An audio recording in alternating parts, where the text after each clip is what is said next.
Hi guys, Assalamu alaikum. I hope you all are enjoying good health. Please subscribe our channel and press the bell icon to receive the latest videos. Bismillahirrahmanirrahim. First of all, Assalamu alaikum. I hope you all are enjoying good health. Students, today we are going to discuss the topic basic English grammar. किसी भी ज़ुबान को लिखने पढ़ने या बोलने के लिए जो हमें सबसे ज़्यादा बुनियादी और ज़रूरी चीज़ जिसकी ज़रूरत होती है वो होता है उसकी ग्रामर को जानना चाहिए। अब इंग्लिश लैंग्वेज है तो इसकी ग्रामर को आज हम डिस्कस करेंगे, इसकी बेसिक बुनियादी बातों को, जो छोटे छोटे रूल्स हैं, छोटे छोटे प्रिंसिपल्स हैं, जिनको सीख कर हम इंग्लिश ज़ुबान को बोलने लिखने और पढ़ने के काबिल हो जाएंगे। आज हम इन रूल्स के बारे में बात करेंगे। सबसे पहले व्हाट इज़ ग्रामर, ग्रामर क्या है, ग्रामर की डेफिनेशन करते हैं हम। ग्रामर जो है किसी भी ज़ुबान की ग्रामर, ये क्या होती है, मुख्तलिफ असूलों का एक ऐसा मजमुआ जिससे किसी भी ज़ुबान के बोलने लिखने या पढ़ने में आसानी पैदा हो, उससे उस ज़ुबान की ग्रामर कहा जाता है। फॉर एग्जांपल मैं बहुत सिंपल सी एग्जांपल आपके सामने लिखता हूँ, जैसे है अली स्कूल जाता है, ये एक फिक्रा है बड़ा सिंपल सा। अब इसका अगर हम लफ्ज़ी तर्जमा देखते हैं तो अली को हम इंग्लिश में अली ही बोलेंगे और स्कूल को इंग्लिश में स्कूल ही बोलेंगे, और जाना गो। तो इसकी जो लफ्ज़ी लिहाज से, लफ्ज़ी एतबार से इसकी जो ट्रांसलेशन होती है वो बनती है अली स्कूल गो, लेकिन हमारी ग्रामर हमें बताती है कि ये गलत है। ग्रामर के अंदर एक रूल है जिसे हम बाद में डिस्कस करेंगे, उसके मुताबिक ये होगा अली गोज़ टू स्कूल। तो ग्रामर ने आपकी हेल्प की इस जुबान को समझने में, लिखने में। तो ग्रामर जो है वो क्या करती है, किसी भी जुबान को लिखने पढ़ने या बोलने में आसानी पैदा करती है। ग्रामर के अंदर, इंग्लिश लैंग्वेज के अंदर किसी भी चीज़ को डिटेल से जब हमने स्टडी करना है तो वहाँ पे सबसे इम्पॉर्टेंट होते हैं पार्ट्स ऑफ स्पीच। वहाँ पार्ट्स ऑफ स्पीच किसी भी जुबान के, किसी भी ग्रामर के मेन स्टोन्स जो हैं वो इनको कंसिडर किया जाता है। जी तो नाज़रीन, इसके साथ साथ इस टॉपिक को शुरू करने से पहले मैं आपको ये जो है वो एक बुक जो है वो आपके सामने पेश कर रहा हूँ, AR इंग्लिश ग्रामर। इस बुक के अंदर हमारे आज की मुकम्मल डिटेल जो है वो अवेलेबल होगी, और ये मेरी ही लिखी हुई बुक है। अगर आप इस बुक को जो है वो परचेज करना चाहते हैं, ऑनलाइन मंगवाना चाहते हैं, तो हमारा व्हाट्सएप नंबर जो है वो आपकी स्क्रीन पर मौजूद है। इस नंबर पर कॉन्टैक्ट करके आप ये बुक भी मंगवा सकते हैं। इस बुक के अंदर हमने complete parts of speech, sentences, clauses, इनकी तमाम टाइप्स, मॉडल वर्ब्स, हर वो चीज़ जो बेसिक है आपके सेकेंडरी लेवल तक, मैट्रिक लेवल तक जितनी ग्रामर आपको रिक्वायर्ड होती है वो सब कुछ इसमें मौजूद है, और फिर जो है वो डिफरेंट एक्सरसाइजेस के साथ यहाँ पे मौजूद है। जी तो नाज़रीन, थैंक यू वेरी मच। अब हम टॉपिक को स्टार्ट करते हैं। पार्ट्स ऑफ स्पीच में सबसे पहले हमारे पास जो है वो है noun. First parts of speech हमारा जो है वो नाउन। अब नाउन क्या है, नाउन को उर्दू में बोलते हैं इसम। किसी भी चीज का नाम, the name of any person, anything is called noun. किसी भी शख्स का, जगह का, चीज का नाम जो है वो, उसे हम क्या कहते हैं, नाउन कहते हैं। ठीक है, अब नाउन की डेफिनेशन लिखते हैं, name of any person, place और थिंग। किसी भी जगह का, चीज का, किसी भी चीज का जो नाम होगा उसे हम नाउन बोलते हैं, इसम बोलते हैं। अब हम इसकी टाइप्स के बारे में बात करते हैं। नाउन की टाइप्स कितनी हैं?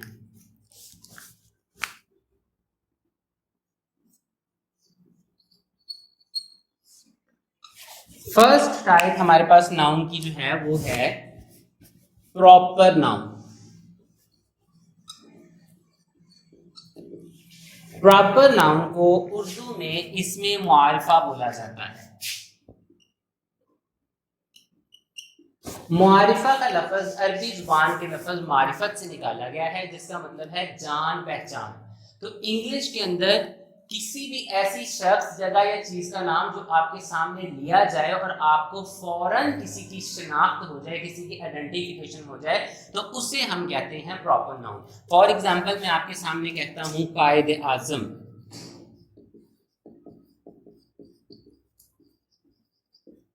कायदे आजम का नाम लेता हूं तो आप बहुत इजीली समझ जाते हैं कि ये हमारे नेशनल हीरो हैं, तो ये आपके लिए क्या होंगे, प्रॉपर नाउन होंगे। उसके बाद हम बात करते हैं यहाँ पे होली कुरान। कुरान पाक का नाम लेते हैं हम, तो वो भी हमें पता है हमारी मुकद्दस किताब है, तो वो भी आपके लिए इसमें मुआरिफा होगी। अब इसके साथ साथ मैं आपको एक ऐसी एग्जांपल देता हूँ। फॉर एग्जांपल मेरा नाम आकिब अमजद है। अब आप में से कुछ लोग जो हैं वो मुझे जानते होंगे, कुछ नहीं जानते होंगे। तो जो नेमिंग है ये हर कैटेगरी में हमने प्रॉपर नाउन के अंदर ही डिस्कस करनी है, ठीक है। जो मुझे जानते हैं, जो नहीं जानते हैं, वो सब जो है वो उन सब के लिए जो किसी भी शख्स का नाम होगा, पर्सनैलिटी का नाम होगा, वो हमेशा प्रॉपर नाउन के अंदर ही कंसिडर किया जाएगा, ठीक है। इसी तरीके से आप यहाँ पे कह सकते हैं Lahore, Lahore is the famous city, तो ये भी आप इजीली समझ सकते हैं ये किस चीज जगह का नाम है, तो ये भी आपका प्रॉपर नाउन में आएगा। तो हम कह सकते हैं name of proper things, name of special things, किसी खास शख्स या जगह या चीज का नाम जो है उसे हम इसमें मुआरिफा के अंदर डिस्कस करते हैं। नेक्स्ट आपके पास सेकंड आती है कॉमन नाउन।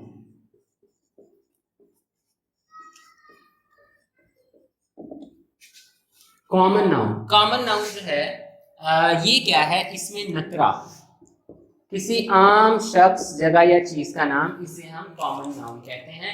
सिंपल चीज, कोई भी सिंपल चीज है आप उसे जैसे फॉर एग्जांपल कहते हैं बॉय, चेयर, ठीक है, गर्ल, ये आपके पास सारी क्या होंगी, कॉमन नाउन की एग्जांपल्स होंगी। अब यहाँ पे एक चीज को बहुत अच्छे तरीके से समझिएगा।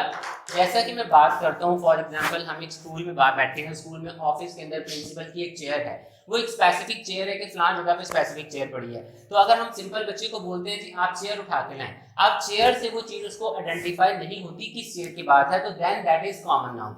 अगर हम कहते हैं द प्रिंसिपल्स चेयर, के प्रिंसिपल की चेयर जो फलां जगह पे पड़ी है उससे उठा के लाएं, तो वो जो है वो कॉमन नाउन नहीं रहता, वो प्रॉपर नाउन में कन्वर्ट हो जाता है। तो सिंपली आप कह सकते हैं कि कॉमन नाउन को प्रॉपर नाउन में कन्वर्ट करने से पहले हमें द आर्टिकल जो है वो लगाना पड़ता है। जैसे ये चेयर था, अब इसके साथ हम लिखेंगे द प्रिंसिपल्स चेयर, प्रिंसिपल की कुर्सी। अब ये जो है ये आपके लिए इसमें मुआरिफा प्रॉपर नाउन हो जाएगा।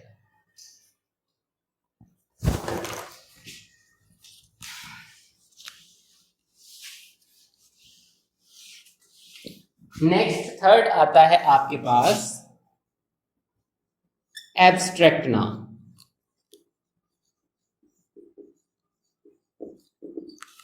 एब्स्ट्रैक्ट नाउन जो है ये ऐसे नेम है, the name given to the feelings, ऐसी चीजें जो गैर मादी हैं, जिन्हें आप मादी तौर पे ना टच कर सकते हैं ना मैयर कर सकते हैं, गैर मादी चीजें हैं, या आप कह सकते हैं simply names given to the feelings. किसी फीलिंग्स को जो दिए जाने वाले नाम हैं उसे हम क्या कहते हैं, abstract noun. For example love, hate, honesty, bravery, ठीक है, वगैरह वगैरह, ये सारे क्या होंगे, ये आपके लिए एब्स्ट्रैक्ट नाउन होंगे। नेक्स्ट आपके पास फोर्थ वन आता है मटीरियल नाउन। इसे हम इसमें मादी भी बोलेंगे, ये मादा चीजों के नाम है। मादा चीजें मतलब मैटर जो है, ऐसी चीजें जो वजन जगह भी रखती हैं, जो है वो ऑक्यूपाई करती हैं, वजन भी रखती हैं, तो ये सारी मटेरियल नाउन, मेटल्स के नेम, हर चीज जो है वो इसी में आती है। आयरन, वुड वगैरह वगैरह, ये सारी आपकी क्या होंगी, मटेरियल नाउन्स होंगी। अंडरस्टैंड। नेक्स्ट हमारे पास फिफ्थ वन आती है कलेक्टिव नाउन।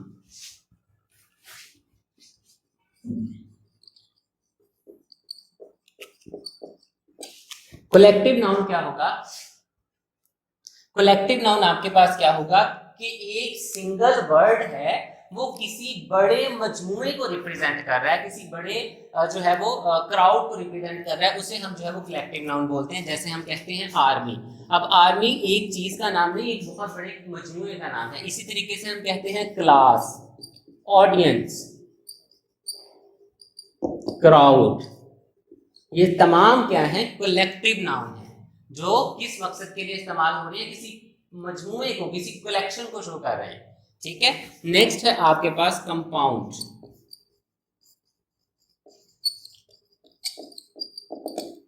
कंपाउंड नाउन, इसको इसमें मुरक्कब भी कहते हैं, कंपाउंड नाउन बेसिकली क्या होते हैं, जब दो या दो से ज्यादा अल्फाज मिलकर किसी चीज की नेम को रिप्रेजेंट करते हैं। जैसे हम कहते हैं सिस्टर इन लॉ,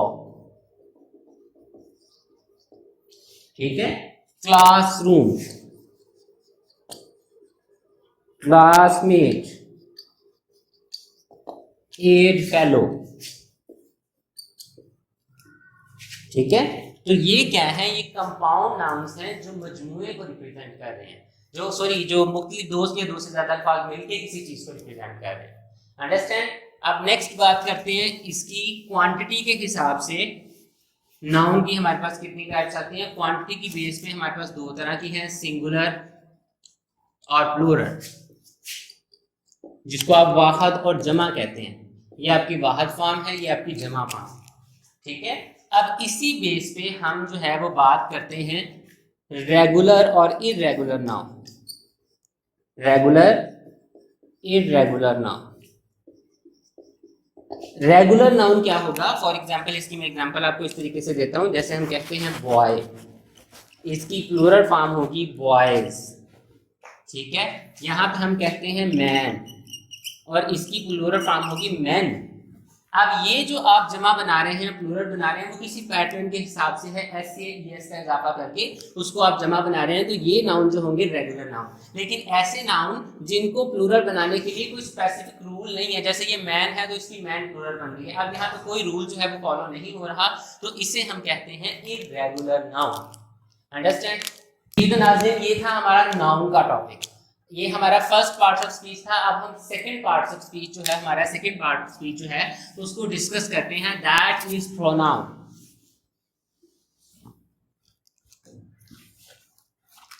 अब है हमारे पास प्रोनाउन, इसे उर्दू में इसमें ज़मीर भी कहा जाता है। The word, the name that is used in place of any noun, जो किसी नाउन की जगह पे इस्तेमाल करता है, नाउन को रिप्लेस करने के लिए इस्तेमाल किया जाता है, उसे हम क्या कहते हैं, प्रोनाउन कहते हैं। ये मैं आपके सामने एक एग्जांपल लिखता हूँ, फिर आपको अच्छे तरीके से पता चलेगा। जैसे Ali is a good boy, Ali एक अच्छा लड़का है। Ali goes to school, Ali school जाता है। अब ये जो आपने फर्स्ट टाइम इसको अली को रिप्रेजेंट किया, यहाँ पे आप अली की बजाय यहाँ पे अगर ही लिख देते हैं तो वो ही जो है वो अली को रिप्रेजेंट कर रहा है, तो ये आपका जो ही होगा ये क्या होगा, प्रोनाउन होगा। प्रोनाउन की टाइप्स की बात करते हैं जी। तो प्रोनाउन की टाइप्स हैं हमारे पास, सबसे पहले आएगी आपके पास डिमॉन्स्ट्रेटिव, डिमॉन्स्ट्रेटिव प्रोनाउन। फिर है आपके पास personal pronoun, that is very very important. Personal pronoun को समझना बहुत इंपॉर्टेंट होगा ग्रामर के लिए, क्योंकि ये बहुत ज़्यादा चीज़ें होंगी, जैसे डायरेक्ट इनडायरेक्ट स्पीच है, तो वो भी आपके पर्सनल प्रोनाउन के केसेस को समझ के ही हम उसे जो है वो आगे कंटिन्यू करेंगे। तो अब ये personal pronoun, reflexive, एम्फैटिक,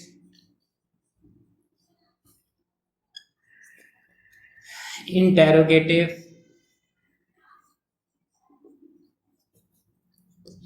relative pronoun,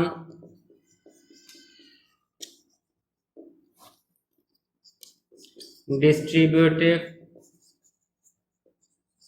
and the last one is reciprocal pronoun। ये सब के साथ प्रोनाउन जो है वो हम लिखेंगे। अब इनकी हम माइनर डिटेल को डिस्कस करते हैं। सबसे पहले है पर्सनल प्रोनाउन, डिमॉन्स्ट्रेटिव प्रोनाउन को डिस्कस करते हैं। पर्सनल प्रोनाउन को बाद में डिस्कस करेंगे क्योंकि वो बहुत डिटेल में बताते हैं आपको। डिमॉन्स्ट्रेटिव प्रोनाउन को हम उर्दू में कहते हैं, इसमें इशारा, ऐसे वर्ड्स जो किसी चीज को पॉइंट आउट करने के लिए, इशारा करने के लिए इस्तेमाल होते हैं, that are called demonstrative pronoun. For example this, that, these, those, ये ऐसे जो वर्ड्स होंगे ये क्या होंगे, डिमॉन्स्ट्रेटिव प्रोनाउन। पर्सनल प्रोनाउन इसमें जात, इसको लास्ट पे डिटेल से डिस्कस करते हैं, पहले आगे देखिए। रिफ्लेक्सिव प्रोनाउन क्या है, रिफ्लेक्सिव प्रोनाउन और एम्फैटिक प्रोनाउन दोनों मिलते जुलते हैं, इनको दोनों को डिस्कस करते हैं। रिफ्लेक्सिव प्रोनाउन में क्या होगा, ऐसा प्रोनाउन जिसमें आपका सब्जेक्ट और ऑब्जेक्ट एक ही बंदा हो। जैसे हम कहते हैं आई हर्ट माई सेल्फ, मैंने अपने आप को जख्मी किया। तो अब यहाँ पे जो है आपका सब्जेक्ट और ऑब्जेक्ट दोनों सेम है। ये आई ही सब्जेक्ट है, वही बंदा सब्जेक्ट है, वही बंदा ऑब्जेक्ट है। तो ये इसमें ये जो माई सेल्फ है इसे हम कहते हैं रिफ्लेक्सिव प्रोनाउन, जो कि रिफ्लेक्ट कर रहा है सब्जेक्ट को। नेक्स्ट आता है हमारे पास इम्फेटिक। इम्फेटिक होता है किसी चीज को एम्फसाइज करना, ताकीद करना, जोर डालना किसी चीज पे। तो हम यहाँ पे इसी फिक्रे को दोबारा से लिखते हैं, I myself made a cup of tea, मैंने खुद चाय का कप बनाया। अब यहाँ पे हम बात करते हैं, ये जो आई है ये क्या है, सब्जेक्ट है, ये मेड क्या है, वर्ब है, कप ऑफ टी क्या है, ऑब्जेक्ट है। तो ये माई सेल्फ क्या है, ये माई सेल्फ जो है ये एम्फेटिक प्रोनाउन है, जो आई के ऊपर स्ट्रेस डाल रही है, इसको एम्फसाइज कर रही है सब्जेक्ट को। समझ लगी अच्छे तरीके से आपको? इसमें किसी किस्म की कंफ्यूजन हो फिर आप नीचे कमेंट बॉक्स में कमेंट करके और उसकी डिटेल भी आप जान सकते हैं। आगे आते हैं इंट्रोगेटिव। इंटेरोगेटिव होता है सवाल पूछना किसी से। जैसे आप कहते हैं ऐसा प्रोनाउन जो क्वेश्चनिंग के लिए हम इस्तेमाल करते हैं, हम कहते हैं हु आर यू, तुम कौन हो। अब ये जो हु है इसका रिलेशन यू के साथ है, ये यू के बारे में पूछ रही है, मतलब कोई आपसे पूछता है हु आर यू तो वो आपके बारे में पूछ रहा है, तो हु के जरिए। तो यहाँ पे जो हु का वर्ड है ये है इंटेरोगेटिव प्रोनाउन। अब हम बात करते हैं रिलेटिव। रिलेटिव प्रोनाउन एक चीज का दूसरे के साथ ताल्लुक बनाना। जैसे he is the boy who loves me, ये वो लड़का है जो मुझे प्यार करता है। अब यहाँ पे दो लोगों का रिलेशन है, इस बॉय का और मी का, इन दोनों को जोड़ा किसने, हु ने। ठीक है, ही इज द बॉय, ये वो लड़का है, हु लव्स मी, जो मुझे प्यार करता है। अब मुझे को बॉय के साथ में आने वाला वर्ड जो है वो हु है, यहाँ पे हम इसे बोलते हैं रिलेटिव प्रोनाउन। देखिए यहाँ पे हु इस्तेमाल हुआ इंटेरोगेटिव, यहाँ पे हु इस्तेमाल हुआ रिलेटिव प्रोनाउन। नेक्स्ट आता है डिस्ट्रीब्यूटिव प्रोनाउन। डिस्ट्रीब्यूटिव प्रोनाउन क्या होता है कि किसी बहुत बड़ी क्लास को जो है वो आपने, बहुत बड़ी क्लास है, आपने उसको उसके पार्ट्स बना के डिस्ट्रीब्यूट करना है। जैसे आप कहते हैं ऑल ऑफ यू, तुम सब के सब, नन ऑफ यू, तुम में से कोई भी नहीं। इस तरह के जो वर्ड्स होंगे ये आपके डिस्ट्रीब्यूटिव प्रोनाउन में जाते हैं। नेक्स्ट वन आता है रेसिप्रोकल। रेसिप्रोकल में भी हम एक सब्जेक्ट का ऑब्जेक्ट से इस तरीके से रिलेशन बनाते हैं कि वो सब्जेक्ट किसी बहुत बड़े मजमूए को रिफ्लेक्ट कर रहा है। जैसे हम कहते हैं वी वेंट टू बाजार ऑल टुगेदर, हम मिल के बाजार गए। ये जो ऑल टुगेदर का वर्ड है ये वी के साथ रिलेट कर रहा है, तो ये रेसिप्रोकल प्रोनाउन होगा। नेक्स्ट वन है हमारे पास इनडेफिनेट प्रोनाउन। इनडेफिनेट का मतलब होता है गैर वाज़िया। गैर वाज़िया प्रोनाउन ऐसे अल्फाज जो आप सब्जेक्ट के तौर पे यूज कर रहे हैं लेकिन आपको उनकी क्लैरिफिकेशन नहीं है, वजाहत नहीं है कि आप किसके बारे में बात करें। जैसे मैं कहता हूँ nobody was present in the room, तो मैंने कोई भी नहीं था। Everybody was present in the classroom, class में हर कोई था। अब nobody, everybody से मुराद क्या है कि लड़कों की बात हो रही है, लड़कियों की बात हो रही है, टीचर्स की बात हो रही है, स्टूडेंट्स की बात हो रही है, ये कोई भी क्लैरिफिकेशन नहीं है, तो इसे हम कहते हैं इनडेफिनेट प्रोनाउन। अंडरस्टैंड? अब हम बात करते हैं पर्सनल प्रोनाउन की।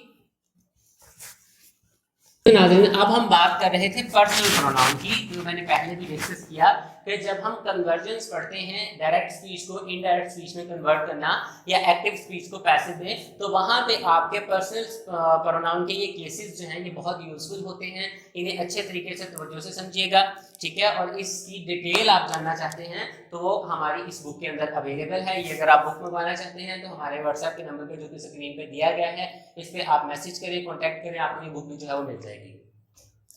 जी, हम बात करते हैं पर्सनल प्रोनाउन की।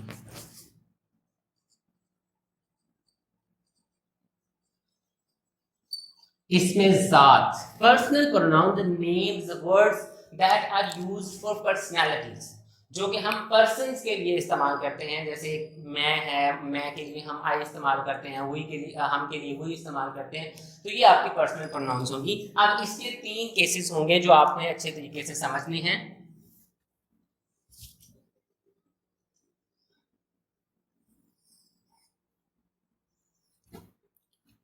यहाँ पे हम पर्सनैलिटीज लिखेंगे, first person, second person, third person. ये है हमारे पास फर्स्ट पर्सन,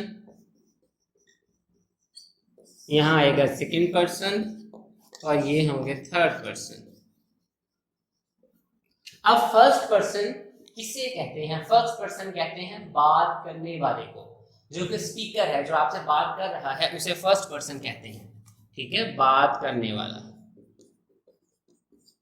अब बेटा इसके केसेस जो हैं वो 3 होंगे। पहला होगा सब्जेक्टिव केस, कि हम इसे एज अ सब्जेक्ट कैसे इस्तेमाल करेंगे। नेक्स्ट आता है पोसेसिव केस, जिसे आप हालतिय मलकियत या इजाफी हालियत भी बोलते हैं। नेक्स्ट आता है आपके पास ऑब्जेक्टिव केस, कि हमें इसे एज अ ऑब्जेक्ट इसे कैसे इस्तेमाल करते हैं। तो अब देखिए, मैंने पहले बात की कि इनके सिंगुलर केसेस को भी देखेंगे, प्लूरल केसेस को भी देखेंगे। जैसे मैं अकेला आपको लेक्चर दूं तो मैं अपने लिए वर्ड इस्तेमाल करूंगा आई।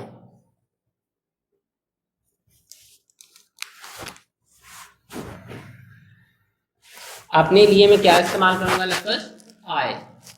ये होगी सिंगुलर फॉर्म इसकी। अब मेरे साथ एक और टीचर आ जाते हैं, हम दोनों मिलकर आपको लेक्चर डिलीवर करते हैं, तो फिर हम के लिए हम इस्तेमाल करते हैं वी।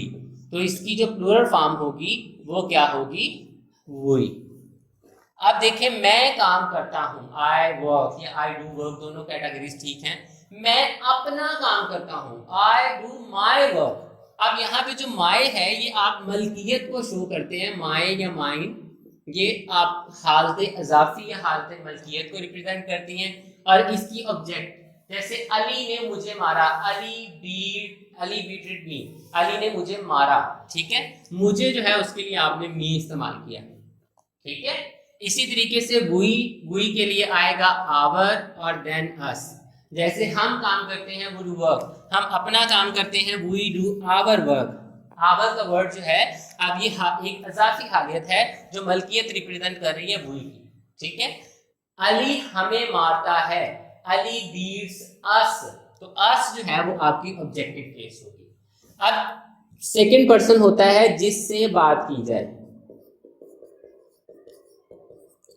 जैसे मैं आपसे बात करता हूं तो आप मेरे लिए सेकंड पर्सन होंगे। अगर मैं किसी एक बंदे से बात करता हूं तब भी मैं लफ्ज यू ही इस्तेमाल करूंगा, अगर मैं सबसे बात करता हूं तो फिर भी यू। तो इसकी सेकंड पर्सन की सिंगुलर प्लूरल दोनों केसेस जो हैं वो यू ही होंगी। तो इसकी पोसेसिव केस आएगी योर और ऑब्जेक्टिव केस आएगी यू। इसी तरीके से थर्ड पर्सन होता है जिसके बारे में बात की जाए।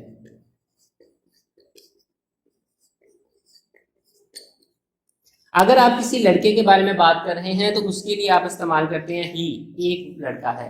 अगर किसी लड़की के बारे में बात कर रहे हैं तो वो होगा शी। अगर आप बात कर रहे हैं कोई बेजान चीजें हैं, एनिमल्स, बर्ड्स वगैरह हैं, तो उनके लिए हम इस्तेमाल कर लेते हैं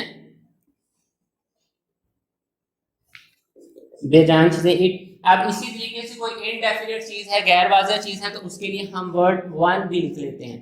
ठीक है, अब इन चारों चीजों का जो मजमूआ होगा, चाहे लड़के हैं, चाहे लड़कियां हैं, चाहे बेजान चीजें हैं, परिंदे हैं, इनडेफिनेट चीज कोई भी चीज है, तो इनके लिए आप ओवरऑल जो प्लूरल फॉर्म इस्तेमाल करते हैं वो है दे। ये आपकी प्लूरल फॉर्म होगी थर्ड की, और ये चारों जो हैं सिंगुलर फॉर्म होगी। इसकी आगे केसेस देखते हैं, he, his, him, she, her, her, it, its, it, one, ones, one, they, their, them. जी तो नाज़रीन, ये था आपका प्रोनाउन का, पर्सनल प्रोनाउन का कंप्लीट टॉपिक। ठीक है, आई होप आपको अच्छे तरीके से समझ लगी होगी। किसी भी किस्म की कंफ्यूजन हो तो आप नीचे कमेंट बॉक्स में कमेंट करें, और अपना जो टॉपिक आप समझना चाहते हैं किसी भी बुक का, वो हमें कमेंट बॉक्स में बताएं। हम अपने उस रेलिवेंट सब्जेक्ट टीचर से वो आपको वीडियो बनाकर जल्द से जल्द अपलोड करेंगे। और हमारी लेटेस्ट वीडियोस को देखने के लिए हमारे चैनल को सब्सक्राइब करें। कोरोना वायरस की वजह से लॉकडाउन के दौरान अपने घरों में रहें, अपनी हिफाजत करें। अल्लाह हाफिज़।